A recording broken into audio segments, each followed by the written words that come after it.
Sebuah film dokumenter berdurasi 9 menit baru saja menghancurkan semua yang diketahui oleh satu negara tentang tetangganya. Gelombang kejutnya melumpuhkan internet, memicu krisis kesadaran nasional, dan kini menyebar ke seluruh dunia. Namun, pengakuan paling mengejutkan datang dari produsernya sendiri, yang memulai proyek ini dengan satu niat gelap. Untuk membuktikan bahwa negara itu memang seburuk yang semua orang kira. Saat ini, seluruh Tiongkok sedang diguncang demam media yang belum pernah terjadi sebelumnya. Sebuah film dokumenter khusus tentang Indonesia, yang hanya berdurasi 9 menit dan ditayangkan oleh stasiun televisi pusat KTV. Mencetak rekor yang tak tertandingi dengan rating penonton yang luar biasa, 79%. Hampir setiap keluarga di Tiongkok terpaku di depan layar, dan begitu acara selesai, forum-forum malam dan media sosial meledak seperti gunung berapi yang terbangun. Ini bukan Indonesia yang kami kenal. Baru sekarang saya sadar dengan penuh keheranan, bahwa seumur hidup mata saya telah ditutupi oleh stereotip yang salah. Kejutan dan respons emosional dari penonton begitu kuat sehingga situs web resmi stasiun TV tersebut langsung tumbang karena kelebihan beban. Tapi yang paling menakjubkan masih akan datang. Video ini dengan cepat diterjemahkan ke dalam banyak bahasa, dan menyebar ke seluruh dunia dengan kecepatan yang memusingkan. Hanya dalam satu hari, jumlah penontonnya melampaui puluhan juta. Media-media terbesar di Eropa serempak memberitakan tentang fenomena 9 menit ini. Banjir komentar dari penonton barat, yang berbagi pengalaman indah mereka mengunjungi Indonesia, mengalir tanpa henti. Pada akhirnya, rahasia apa yang tersimpan dalam 9 menit yang singkat itu, yang mampu mengguncang seluruh dunia? Orang di balik film dokumenter ini adalah Wei Chen, seorang produser berpengalaman di stasiun TV CTV. Setelah siaran berakhir, ia mencurahkan isi hatinya di media sosial, menulis baris-baris penuh penyesalan. Saya berangkat ke Indonesia dengan bekal arogansi dan setumpuk prasangka, tetapi selama proses syuting, saya mulai merasa malu pada nurani saya sendiri. Apa yang telah ia lalui? Seperti apa kisah nyata tentang Indonesia yang terungkap melalui kacamata seorang Tiongkok yang konservatif? Sekarang, mari kita dengarkan pengakuan psikologis yang dramatis ini. Halo, teman-teman. Saya Wei Chen, produser umum televisi pusat CTV. Film dokumenter khusus saya yang berdurasi 9 menit tentang Indonesia baru saja ditayangkan. Tepat 2 menit 17 detik setelah program dimulai, telepon saya mulai bergetar begitu kencang seolah-olah akan meledak. Itu adalah pesan darurat dari tim pemantau data, melaporkan angka yang gila. Rating penonton telah mencapai angka 79%. Tangan saya gemetar, saya tidak bisa memegang telepon, karena dalam sejarah pertelevisian Tiongkok, belum pernah ada film dokumenter yang mencapai puncak ketenaran seperti ini. Memandang melalui jendela kantor, lampu-lampu menara Beijing tampak lebih terang dari malam-malam lainnya, dan di telinga saya hanya terdengar dengungan pelan dari pendingin udara. Di saat hening ini, saya diliputi oleh perasaan yang tak terlukiskan, yang mengganjal di tenggorokan. Segera setelah program berakhir, sistem server stasiun TV kami lumpuh total. Tim teknis melaporkan bahwa jumlah koneksi serentak telah melampaui semua batas yang diizinkan. Di media sosial, tagar produser melihat kebenaran melesat ke posisi pertama dalam daftar tren. Kotak masuk email pribadi saya tenggelam dalam lautan pesan. Sejujurnya, saya sudah siap dilempari batu. Bagaimanapun, ini adalah program tentang Indonesia, sebuah topik yang saya kira akan menimbulkan kontroversi. Tetapi ketika saya membuka layar, semua prediksi saya ternyata salah total. Terima kasih, Bapak Wei Chen, akhirnya saya tahu yang sebenarnya. Saya malu dengan pikiran sempit saya selama ini. Kolom komentar dipenuhi dengan kata-kata terima kasih yang tulus. Yang paling menyentuh adalah pesan dari seorang kakek berusia 70-an, yang disematkan oleh komunitas internet di bagian atas. Selama 70 tahun saya percaya bahwa Indonesia adalah tempat yang menakutkan dan kacau. Hari ini saya benar-benar merasa sangat malu.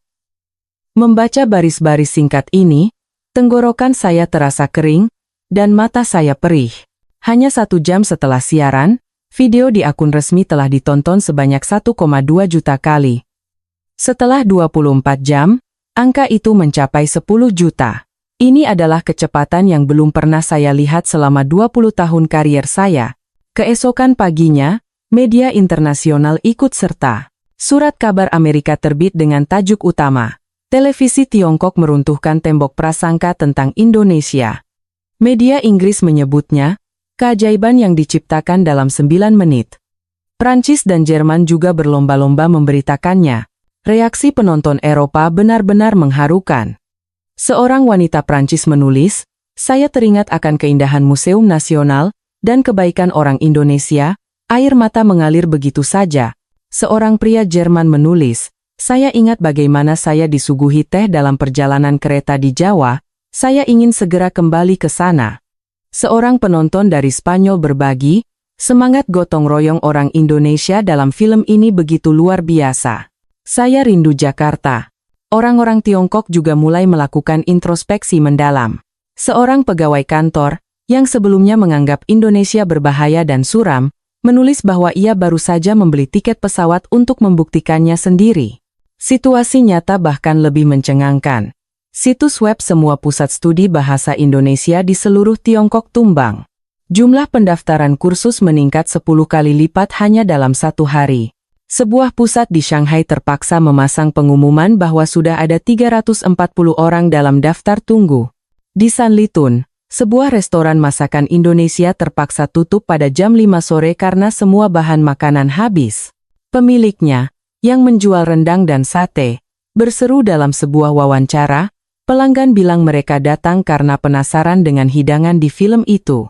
"Saya sudah menjalankan restoran ini selama 20 tahun, dan belum pernah melihat yang seperti ini." Media Tiongkok menyebutnya ledakan konsumsi pasca kejutan budaya. Di supermarket, rak-rak berisi coklat, kopi, dan madu Indonesia ludes terjual. Rekan-rekan saya, yang sebelumnya acuh tak acuh, untuk pertama kalinya berkata kepada saya, "Indonesia itu negara yang hebat, ya?" Dalam suara mereka, selain keheranan, terdengar kelegaan, seolah-olah mereka telah menunggu ini sejak lama. Larut malam, saya masih duduk di kantor, menatap angka-angka yang menari di layar, puluhan juta penayangan, 680.000 suka, 230.000 komentar. Saya berbisik pelan. Ini bukan program yang saya buat, ini adalah dunia yang melihat kebenaran itu sendiri.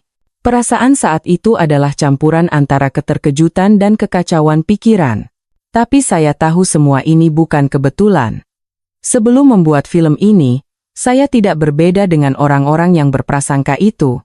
Saya pergi ke Indonesia dengan kesombongan, dengan keras kepala tidak mau melihat kenyataan. Perubahan saya terjadi berkat pengalaman nyata di sana, pengalaman yang mengubah hidup saya dan kini mengguncang seluruh Tiongkok. Sebenarnya, ketika saya baru merencanakan ini, niat saya benar-benar gelap. Terus terang, saya ingin membuka topeng Indonesia secara negatif. Di ruang rapat strategi, saya dengan lantang menyatakan kepada rekan-rekan saya, "Akhir-akhir ini kita terlalu lunak pada tetangga selatan kita." Saya sangat tidak puas dengan itu. Apa-apaan ini pembicaraan tentang keramahan Indonesia? Itu semua propaganda. Nada suara saya saat itu penuh dengan kepercayaan diri dan arogansi. Saya menunjuk ke papan tulis putih dan menyatakan, "Saya akan menunjukkan kepada semua orang Indonesia yang keras dan terbelakang, bukan gambar-gambar yang dipercantik ini." Di papan tulis itu penuh dengan poin-poin yang saya daftarkan. Kemacetan di mana-mana, panas abadi, orang-orang yang murung, kemiskinan. Itulah seluruh Indonesia di kepala saya. Kepala departemen, Pak Liu, atasan saya, berkata dengan cemas, "Wei Chen, kehidupan media ada pada keseimbangan, jangan terlalu berpihak." Tetapi kata-kata itu justru memacu ego saya. Saya menjawab, "Bukankah mencerminkan kebenaran adalah misi seorang jurnalis? Penonton berhak tahu yang sebenarnya." Dari mana datangnya keyakinan buta saya? Meskipun saya belum pernah sekalipun menginjakkan kaki di tanah Indonesia, selama puluhan tahun saya telah mendengar terlalu banyak hal negatif, membaca artikel yang sepihak, dan, yang terpenting, rasa superioritas yang tidak berdasar telah mengakar di alam bawah sadar saya. Pembentukan tim syuting juga merupakan bagian dari perhitungan saya.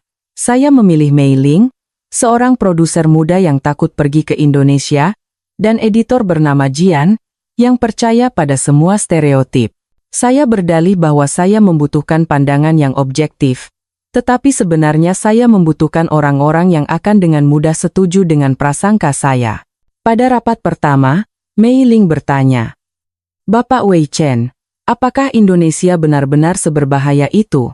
Saya menyeringai, "Pergi dan lihatlah sendiri, lensa kamera tidak bisa berbohong." Jian menyela. Katanya seni dan tarian tradisional Indonesia sangat indah. Mungkin kita harus menyebutkannya? Saya dengan tegas menggelengkan kepala. Kita tidak boleh tergoda oleh bungkus yang indah.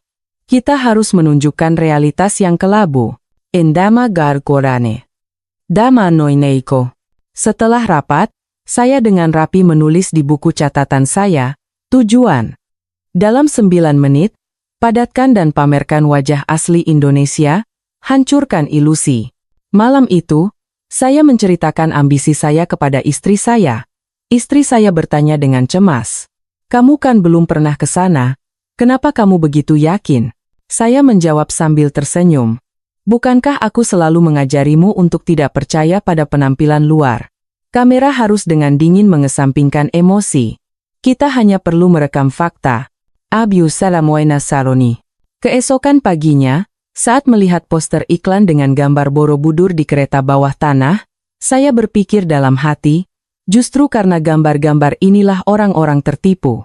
Saya akan membongkar semuanya. Setibanya di stasiun TV, saya menyetujui rencana dengan judul yang provokatif, Indonesia, Panas dan Realitas, dengan subjudul 9 menit untuk melihat Indonesia tanpa polesan. Pada rapat terakhir, saya menekankan kepada seluruh tim, kita harus merekam dengan jujur, tanpa prasangka, tetapi dengan hanya mengarahkan lensa pada kenyataan, kebenaran akan muncul dengan sendirinya. Mei Ling dengan ragu bertanya, "Bagaimana jika situasinya tidak seperti yang kita bayangkan?" Saya memotong, "Itu tidak akan terjadi. Kesan yang telah terkumpul selama puluhan tahun tidak mungkin salah. That's idea-ros. Asbara an noctuopura, daga an nocturas." Saya menutup buku catatan saya, berkata pada diri sendiri, 9 menit sudah cukup, kebohongan tidak bisa bertahan lama. Pada saat itu, kesombongan dalam diri saya begitu besar, sehingga menutupi akal sehat apapun. Saya tidak menyadari betapa besar guncangan yang akan saya hadapi. Pada saat saya menginjakkan kaki di Bandara Soekarno-Hatta, saya merasa ada sesuatu yang tidak beres. Bandara yang megah dan futuristik, stafnya berbicara bahasa Inggris dengan sopan, semuanya berkilauan bersih. Saya sengaja berkata dengan keras, bandara di negara manapun adalah panggung untuk orang asing. Tetapi ketika petugas imigrasi menyambut saya dengan senyum hangat, "Selamat datang di Jakarta," saya tanpa sadar membungkuk sebagai balasan. Keluar dari bandara, kami naik taksi ke pusat kota Jakarta. Saya menyalakan kamera, dengan tidak sabar menantikan jalanan yang rusak dan mobil-mobil tua. Tapi tidak, jalanannya lebar dan mulus. Taksinya baru dan berteknologi tinggi. Pengemudi menatap saya melalui kaca spion dan bertanya sambil tersenyum, "Anda dari Tiongkok, sedang membuat film?" Saya bertanya dengan nada menyindir. "Saya dengar di sini selalu macet dan kacau, benarkah?" Pengemudi itu tertawa. "Hari ini jalannya lancar. Kami punya sistem navigasi digital yang hebat, semuanya sangat nyaman. Saya rasa Jakarta sekarang adalah salah satu kota paling modern di dunia." Jawaban itu membuat saya terdiam. Di mana kota suram dari imajinasi saya? Di hotel, skenario lama terulang kembali. Staf menyambut dengan sempurna, memanggil saya dengan nama saya. Saya memutuskan untuk mempersulit hidup mereka. Di kamar harus benar-benar sunyi. Dan saya butuh air panas kapan saja. Staf itu sama sekali tidak kesal, tersenyum dan menjawab, "Tentu, Bapak Wei Chen. Kami memiliki sistem pemanas air yang berfungsi dengan baik. Anda akan merasa hangat seperti di rumah." Enmar waca akuandak samungke. Keesokan paginya di restoran, saya mengajukan permintaan sarapan yang lebih aneh lagi. Saya menunggu kekasaran yang sering saya dengar. Tapi pelayan itu hanya tersenyum lebar dan membawakan saya nasi goreng terenak yang pernah saya makan. Rasanya luar biasa. Saya sengaja menyisakan makanan dan berdiri. Pelayan itu bertanya dengan cemas, "Anda tidak suka? Kami bisa siapkan yang lain." Saya menggelengkan kepala dengan malu, "Tidak, saya sudah kenyang, semuanya luar biasa." Dari Naino Masyaranis. Dari Naino Masyaranis. Dari Naino Masyaranis. Dari Naino Masyaranis. Dari Naino Masyaranis. Dari Naino Masyaranis. Ketika syuting dimulai di kawasan Monas, semuanya lagi-lagi bertentangan dengan ekspektasi saya. Kemegahan Istana Merdeka sangat mengesankan. Jalanan sangat bersih, dan orang-orangnya bergaya dan ramah. Saya turun ke MRT Jakarta, mengharapkan kotoran dan kegelapan, tetapi saya justru masuk ke sebuah istana bawah tanah. Marmer, lampu gantung, seni. Kereta datang setiap beberapa menit. Mei Ling berbisik, "Ini lebih indah dari di Beijing, Bapak Wei Chen." Saya tidak bisa membantah. Kejutan terbesar adalah pertemuan dengan seorang pejalan kaki. Saya bertanya arah ke Gedung Kesenian Jakarta. Berpura-pura tersesat, seorang pria parubaya tidak hanya menunjuk dengan tangannya. Ia mengeluarkan ponselnya, menunjukkan peta, dan berjalan bersama kami sejauh 2 blok untuk memastikan kami menemukan tempat itu. Saat berpisah, ia berkata, "Nikmati seni Indonesia, itu adalah kebanggaan dunia." Ancora Gora Nakaris. Malam itu, saat meninjau rekaman, layar dipenuhi dengan kemegahan, budaya, dan kehangatan hati. Ini bukan Indonesia yang saya cari. Gumam saya dan menekan tombol hapus. Fil-fil itu menghilang satu persatu. Mei Ling berseru panik, "Bapak Wei Chen, kenapa Anda menghapus semuanya?" Saya membentak, "Ini bukan kebenaran, ini hanya kebetulan. Besok akan berbeda." Tapi jauh di lubuk hati, saya tahu apa masalahnya. Saya tidak mencari kebenaran, saya mencari bukti untuk prasangka saya. Menatap gemerlapnya Jakarta di malam hari, untuk pertama kalinya saya merasa malu. Kembali ke Tiongkok, saya memutuskan untuk mengubah taktik. Biarkan orang Tiongkok menilai sendiri tanpa prasangka. Saya memasang sebuah meja kecil di pusat Wang Fujing, dan menawarkan pejalan kaki untuk mencicipi rendang, sate, dan kopi luwak asli Indonesia secara gratis. Tidak ada papan nama yang menunjukkan dari negara mana makanan ini berasal. Seorang pekerja kantor mencoba rendang, dan matanya berbinar, "Enak sekali. Rasanya begitu kaya, menghangatkan dari dalam. Ini lebih baik dari sup manapun." "Dari mana ini?" Dua ibu rumah tangga menatap sate dengan ragu. Tapi setelah mencobanya, salah satu dari mereka berseru, "Ya Tuhan, dagingnya begitu empuk dan bumbunya meresap. Saya ingin memberi makan keluarga saya dengan ini." Sepasang mahasiswa mencoba kopi, sambil tersenyum. Aroma yang luar biasa, begitu khas. "Apakah ini dijual di Tiongkok?" Kesan terkuat datang dari seorang pria tua. Setelah menyantap sepotong rendang, ia terdiam lama. "Seumur hidup saya takut pada Indonesia, saya pikir mereka kasar. Tapi rasa ini penuh dengan cinta dan perhatian. Bangsa yang memasak makanan seperti ini tidak mungkin jahat." Kerumunan semakin banyak. Makanan habis dalam sekejap. Jian bertanya pelan, "Kita lanjutkan syuting, bos?" Saya menatap lurus ke lensa, "Cukup. Ini bukan rekaman yang saya inginkan, tapi inilah dunia nyata." Saya menulis di buku catatan saya, rasa satu suap makanan telah menghancurkan keyakinan buta saya. Lidah tidak bisa berbohong. Tanpa berhenti di situ, saya melanjutkan melakukan tes buta dengan produk-produk. Saya menyiapkan produk teknologi IT, kosmetik, dan makanan dari Indonesia, dengan menutupi mereknya. Hasilnya mengejutkan. Aplikasi dan perangkat lunak buatan startup Indonesia diakui sebagai yang paling inovatif dan ramah pengguna. Kosmetik alami dari Bali mendapat nilai tertinggi karena keramahan lingkungannya. Cokelat Indonesia mengalahkan merek-merek barat terkenal. Hasil statistik, 73% peserta memilih produk Indonesia. Saya menundukkan kepala dan bergumam, Inilah kebenaran yang tidak bisa diubah oleh montase apapun. Ini adalah negara yang hebat. Ispen Dambaranda. Seorang peserta berkata kepada saya terkejut ini dari Indonesia. Saya pikir mereka tertinggal, tetapi dalam banyak hal mereka di depan kita. Malam itu, saya melihat data. Mei-ling bertanya, apakah Anda bisa memprediksi ini? Saya menggelengkan kepala. Tidak. Ini adalah kenyataan yang kita sangkal. Jian menambahkan, pemikiran bahwa hanya Barat yang beradab mungkin adalah ilusi terbesar. Infur da karamainare karyas, ainare mainari sura, dagra karya sura. Saya menulis di halaman terakhir buku catatan saya, data tidak mengenal prasangka, data hanya mencerminkan kebenaran. Untuk melengkapi gambaran, kami mewawancarai orang Tiongkok yang pernah tinggal di Indonesia. Seorang mahasiswa pertukaran bernama Li Wei menceritakan kisah yang mengharukan. Dia berkata, di Tiongkok kita sering menyembunyikan emosi, tapi orang Indonesia sangat terbuka hatinya.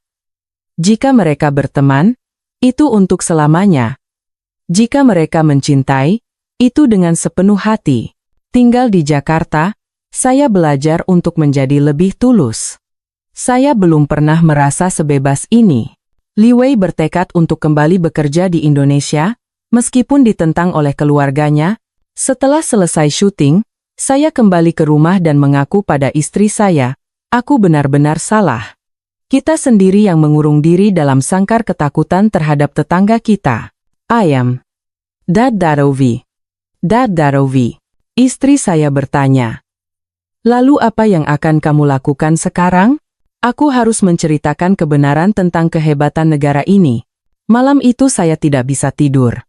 Di tangan saya ada sebuah hard drive yang berisi kebenaran dan runtuhnya ego sombong saya.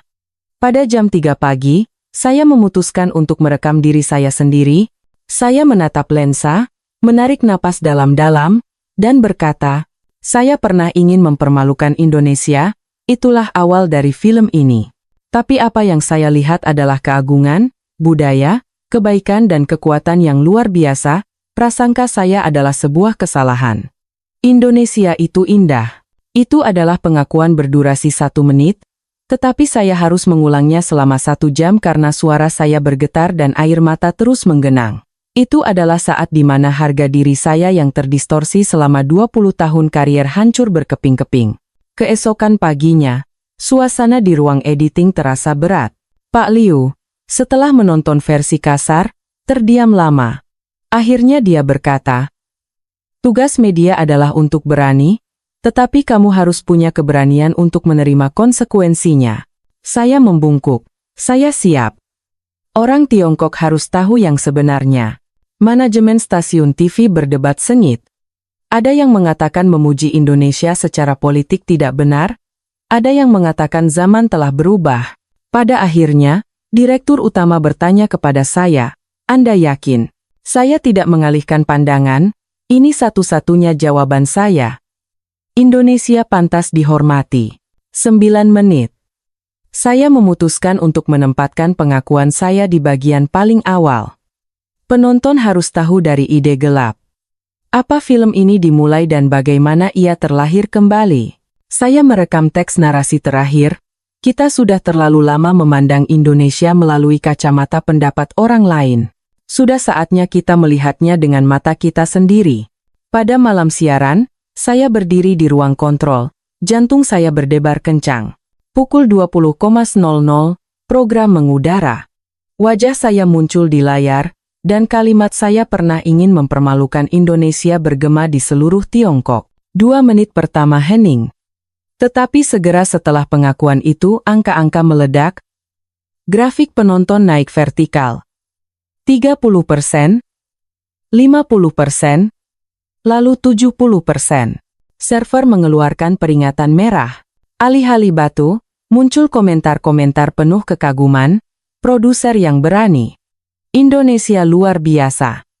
Mengapa kita dibohongi tentang negara yang indah ini? Di akhir program, rating berhenti pada angka rekor 79%.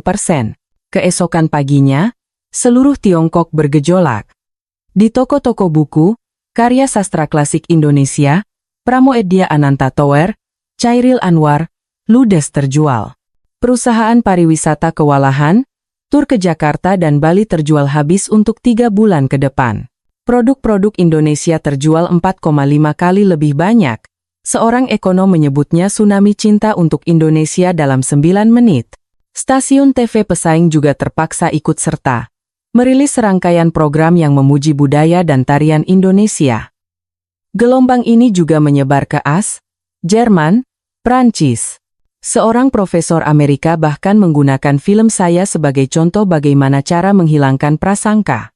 Seminggu kemudian, saya berdiri di panggung Forum Penyiaran Dunia. Saya menggenggam mikrofon dengan erat. Kebenaran menyebar lebih cepat daripada bahasa, keberanian bisa mengubah dunia. 9 menit sudah cukup untuk mencintai Indonesia. Ketika ditanya apa yang paling berubah, saya menjawab, diri saya sendiri. Cara saya memandang dunia telah berubah. Indonesia telah membuka hati saya. Kini, setiap kali saya menatap gemerlapnya menara Beijing, saya tidak lagi melihat bayangan arogansi saya. Saya melihat sebuah jembatan tak kasat mata yang terbentang, dibangun bukan dari baja, melainkan dari keberanian untuk mengakui kesalahan dan keterbukaan untuk menerima kebenaran. 9 menit itu bukanlah akhir dari sebuah cerita, melainkan awal dari ribuan percakapan baru, jutaan perjalanan yang akan datang, dan harapan bahwa dinding prasangka tertinggi sekalipun bisa runtuh hanya dengan satu percikan kejujuran, dan itulah keajaiban yang sesungguhnya.